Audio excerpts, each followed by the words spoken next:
Depuis un peu plus de 2 ans, il dénonce en France les horreurs du conflit syrien qui l'ont marqué dans sa chair. Blessé à un œil et contraint à l'exil, cet enfant d'Alep, âgé de 31 ans, est surtout meurtri dans son âme.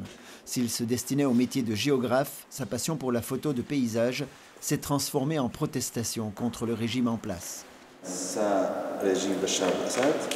D'accord.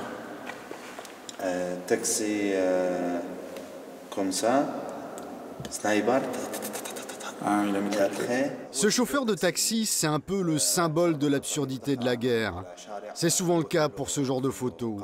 Je me suis senti obligé de montrer ce qui se passait là-bas quand j'ai compris la réalité du conflit en Syrie. Alors chaque photo a son histoire et celle-ci raconte comment un homme, un chauffeur de taxi, a perdu la vie parce qu'il s'est trompé de direction en circulant dans ce quartier d'Alep. Aujourd'hui, son exposition « Je suis de là-bas, je suis d'Alep » inaugure la période qui prélude au 24e Festival international du cinéma d'Asie. Un cinéma syrien peu connu en Europe, mais riche de jeunes réalisateurs. Ces mêmes qui œuvrent actuellement à la réalisation d'un documentaire dont Zakaria a tiré quelques clichés.